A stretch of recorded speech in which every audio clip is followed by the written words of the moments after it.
ಇನ್ನು ಕೊನೆಯದಾದಂತಹ ಪದ್ಯ ಯಾವುದು? Dover beach. ಡೋವರ್ ಬೀಚನ್ನು ಬರೆದವರು ಮ್ಯಾಥ್ಯೂ ಅರ್ನಾಲ್ಡ್ ಅವರು. ದ್ವಿತೀಯ BA ಇಂಗ್ಲೀಷ್ನಲ್ಲಿ ನಾವು ಪರೀಕ್ಷೆಯ ಅಂತಿಮ ತಯಾರಿಯನ್ನು ಮಾಡ್ಕೊಳ್ತಾ ಇದ್ದೇವೆ. ಪರೀಕ್ಷೆಯ ಅಂತಿಮ ತಯಾರಿಯಲ್ಲಿ ನಾವು ಕೊನೆಯದಾದಂತಹ ಪದ್ಯ ಡೋವರ್ ಬೀಚನ್ನು ತಿಳ್ಕೊಳ್ಳುವ. ಮೊದಲಿಗೆ ಕನ್ನಡ ಅರ್ಥವನ್ನು ತಿಳ್ಕೊಂಡು ನಂತರ ಇಂಗ್ಲೀಷ್ನ ಸಮ್ಮರಿಯನ್ನು ಕೂಡ ನೋಡಿಕೊಳ್ಳುವ. ಇದು ನಾವು ಪ್ರತಿಯೊಂದು ಪದ್ಯದ ಸಮ್ಮರಿಯನ್ನು ಸರಿಯಾಗಿ ಕಲಿತುಕೊಂಡ್ರೆ ನಮಗೆ ಅದು ತುಂಬಾ ಅನುಕೂಲ ಆಗ್ತದೆ. ಯಾಕಂದರೆ ವಿಭಾಗ A ಮತ್ತು ವಿಭಾಗ B ಅನ್ನು ನೀವು ನೋಡಿದರೆ ಪದ್ಯದ ಭಾಗದಿಂದ ಕೊಟ್ಟೇ ಕೊಡುವಂತಹ ಪ್ರಶ್ನೆಗಳು ಇದೆ. ಆದ್ದರಿಂದ ನಾವು ಆ 7 ಪದ್ಯದ ಸಾರಾಂಶವನ್ನು ಕಲಿತುಕೊಂಡ್ರೆ ಯಾವುದೇ ಪ್ರಶ್ನೆ ಬಂದಾಗ ನಾವು ಅದೇ ಉತ್ತರವನ್ನು ಬರಿತಾ ಹೋಗ್ಬೋದು.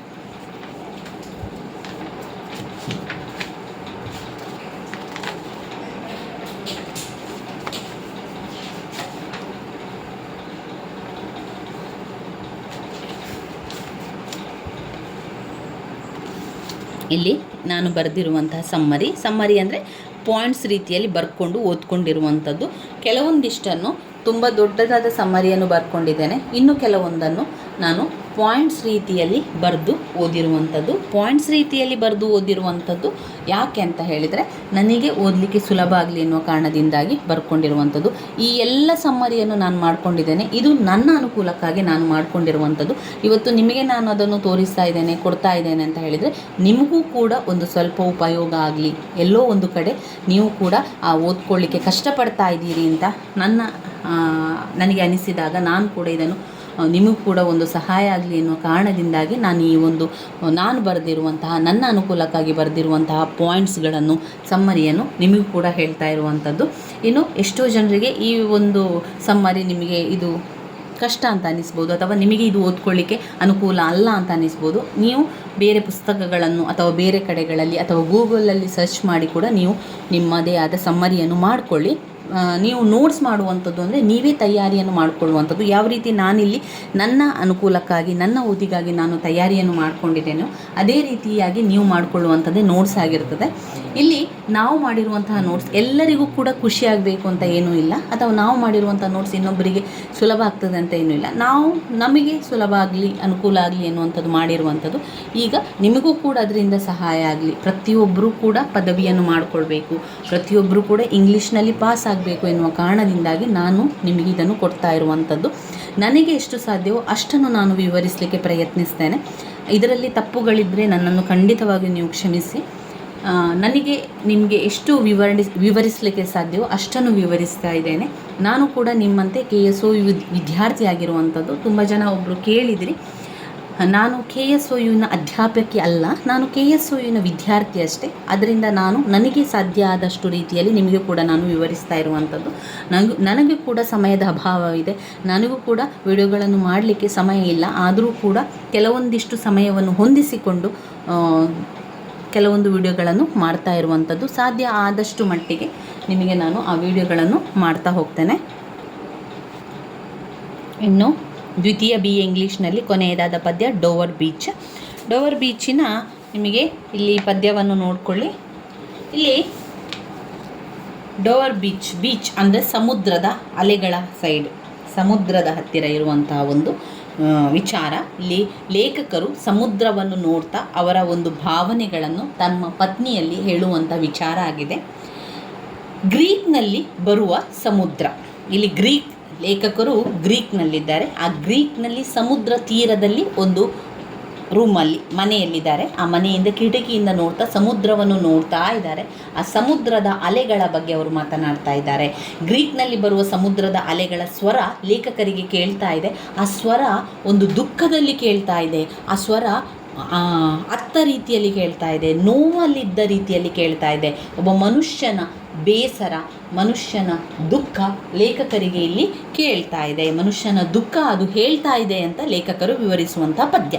ಸಮುದ್ರವನ್ನು ನೋಡ್ತಾ ಇದ್ದಾರೆ. ಅವರ ಪತ್ನಿಯ ಜೊತೆಗೆ ಅವರು ಸಮುದ್ರ ತೀರದಲ್ಲಿ ರೂಮಲ್ಲಿ ಇದ್ದುಕೊಂಡು ರೂಮಿನಿಂದ ಹೊರಗಡೆ ಕಿಟಕಿಯಿಂದ ಸಮುದ್ರದ ಅಲೆಗಳನ್ನು ನೋಡ್ತಾ ಅವರು ವಿವರಿಸುವಂಥದ್ದು.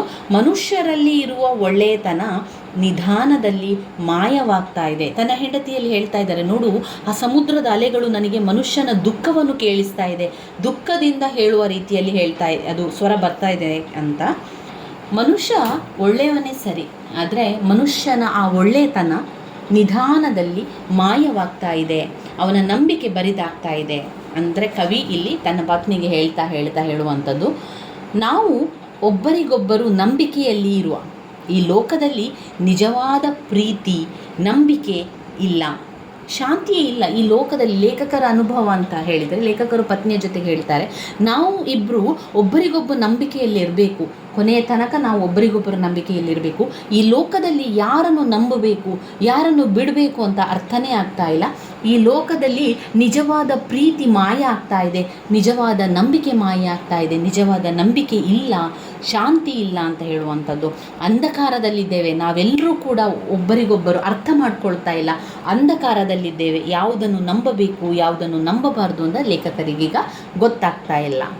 ಇನ್ನು ಇಂಗ್ಲೆಂಡ್ನಲ್ಲಿರುವ ಜಾಗದ ಬಗ್ಗೆ ಅವರು ಇಂಗ್ಲೆಂಡ್ನಲ್ಲಿರುವಂಥ ಜಾಗ. ಪತ್ನಿಯ ಜೊತೆಗೆ ಸಮುದ್ರ ತೀರಕ್ಕೆ ಬಂದಾಗ ಕವಿ ಪದ್ಯವನ್ನು ಬರೆದಿದ್ದಾರೆ. ಅಲ್ಲಿ ಅಲೆಗಳು ಬರ್ತಾ ಇದೆ, ಟೈಟ್ ಅಲೆಗಳು.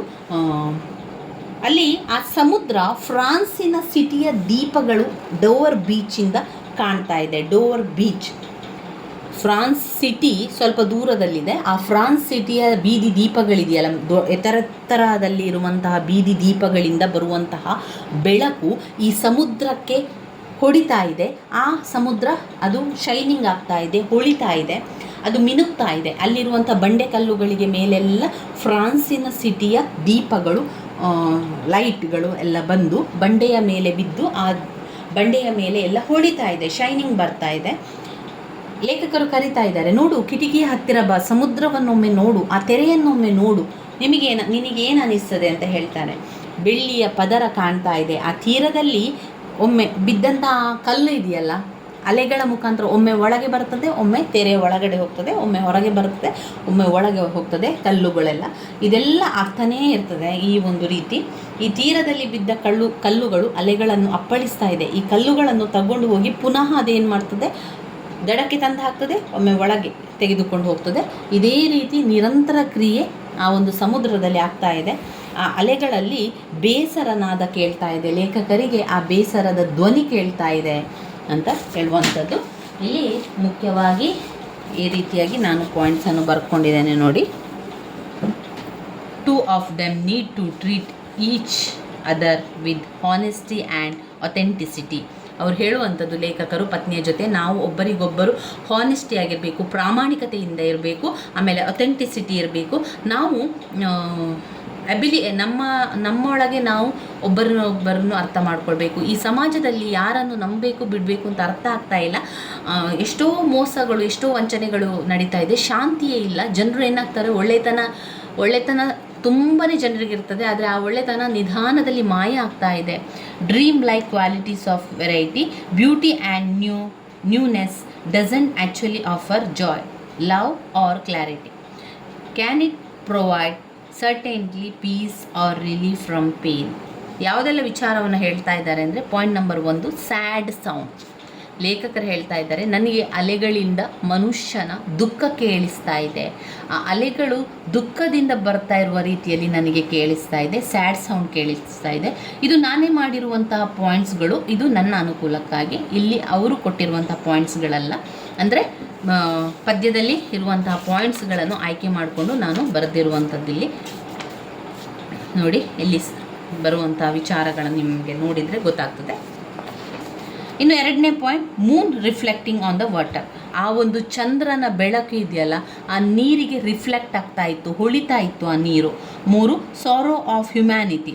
ಮನುಷ್ಯನ ದುಃಖ ಅಲ್ಲಿ ಕೇಳಿಸ್ತಾ ಇತ್ತು. ಸಾರೋ ಅಂದರೆ ಅವನ ದುಃಖ, ಬೇಜಾರ ಕೇಳ್ತಾ ಇತ್ತು. 4ನೇದು, ಕ್ಯಾರೆಕ್ಟರ್ ಹಾನೆಸ್ಟಿ ಲೂಸಿಂಗ್. ಮನುಷ್ಯರು ಏನು ಮಾಡ್ತಾ ಇದ್ದಾರೆ, ಅವರ ಗುಣ, ಒಳ್ಳೆಯತನ ಕಡಿಮೆ ಆಗ್ತಾ ಇದೆ, ಲೂಸ್ ಆಗ್ತಾ ಇದೆ. ಹಾನೆಸ್ಟಿ, ಅವರ ಪ್ರಾಮಾಣಿಕತೆ ಕಡಿಮೆ ಆಗ್ತಾ ಇದೆ, ಪ್ರಾಮಾಣಿಕತೆ ಕಳ್ಕೊಳ್ತಾ ಇದ್ದಾರೆ. ಇದೆಲ್ಲ ಕೂಡ ಪ್ರಪಂಚದಲ್ಲಿ ಆಗ್ತಾ ಇರುವಂಥದ್ದು ಅಂತ ಹೇಳುವಂಥದ್ದು. ಅಲ್ಲಿ ಅವ್ರು ಹೇಳ್ತಾರೆ, ಪ್ರಪಂಚದಲ್ಲಿ ನಿಜವಾದ ಪ್ರೀತಿ ಇಲ್ಲ, ನಿಜವಾದ ನಂಬಿಕೆ ಇಲ್ಲ, ಶಾಂತಿ ಇಲ್ಲ, ಎಲ್ಲ ಬದಲಾವಣೆಯಾಗಿದೆ, ಇದೆಲ್ಲ ಬದಲಾವಣೆ ಆಗ್ತಾನೇ ಇದೆ ಎನ್ನುವಂಥದ್ದನ್ನು ಡೋವರ್ ಬೀಚ್ ಪದ್ಯದಲ್ಲಿ ನಾವು ಕಾಣಬಹುದಾಗಿದೆ. ಇವಿಷ್ಟು ನಮ್ಮ ಪದ್ಯದ ಭಾಗದ ರಿವಿಷನ್ ಆಯಿತು. ಇದನ್ನೆಲ್ಲವನ್ನು ಕೂಡ ನಿಮಗೆ ನಾನು ಪ್ರತ್ಯೇಕವಾಗಿ ವಿವರಿಸಿದ್ದೇನೆ. ಅದನ್ನು ಸಾಧ್ಯ ಆದರೆ ಎಲ್ಲವನ್ನು ಕೂಡ ಒಂದೇ ವಿಡಿಯೋದಲ್ಲಿ ಬರುವ ಹಾಗೆ ಇನ್ ಶಾರ್ಟಲ್ಲಿ ಹಾಕಿ ನಾನು ನಿಮಗೆ ಕೊಡ್ತೇನೆ. ಆ ರೀತಿಯಾಗಿ ಒಂದೇ ವಿಡಿಯೋದಲ್ಲಿದ್ದರೆ ನಮಗೆ ಎಲ್ಲವನ್ನು ಕೂಡ ಕಂಟಿನ್ಯೂ ಆಗಿ ನೋಡಲಿಕ್ಕೆ ನಿಮಗೆ ಅನುಕೂಲ ಆಗ್ತದೆ ಎನ್ನುವಂಥದ್ದು. ಹಾಗೆ ಇದು ಪ್ರತಿಯೊಂದು ಪದ್ಯ ನಾವು 7 ಪದ್ಯವನ್ನು ಕಲ್ತಿದ್ದೇವೆ. ಆ 7 ಪದ್ಯದ ಸಾರಾಂಶವನ್ನು ಸರಿಯಾಗಿ ಕಲ್ತುಕೊಳ್ಳಿ, ಬಾಯ್ಪಾಠ ಮಾಡಿ ಆದರೂ ಕಲ್ತುಕೊಳ್ಳಿ. Very very important. 7 ಪದ್ಯ ಕೂಡ ಇಂಪಾರ್ಟೆಂಟ್ ಆಗಿರುವಂಥದ್ದು. ಇಷ್ಟು ಕಲ್ತರೂ ಕೂಡ ಸಾಕು ನೀವು. ಹಾಗೆ ಇದರ ಜೊತೆಗೆ ಒಂದು ಡ್ರಾಮಾ, ಜೂಲಿಯಸ್ ಸೀಸರ್ ಡ್ರಾಮಾವನ್ನು ಕಲ್ತುಕೊಂಡ್ರೆ ಇಂಗ್ಲೀಷ್ನಲ್ಲಿ ಆರಾಮದಲ್ಲಿ ಪಾಸ್ ಆಗ್ತೀರಾ. ನನ್ನ ವೀಡಿಯೋಸ್ ಎಲ್ಲ ನಿಮಗೆ ಇಷ್ಟ ಆಗ್ತಾ ಇದ್ದರೆ ಲೈಕ್ ಕೊಡಿ, ಶೇರ್ ಮಾಡಿ, ಸಬ್ಸ್ಕ್ರೈಬ್ ಮಾಡಲಿಕ್ಕೆ ಮರಿಬೇಡಿ ಸ್ನೇಹಿತರೆ. ಪರೀಕ್ಷೆಯನ್ನು ಚೆನ್ನಾಗಿ ಮಾಡಿ. ಶುಭವಾಗಲಿ. ಧನ್ಯವಾದಗಳು.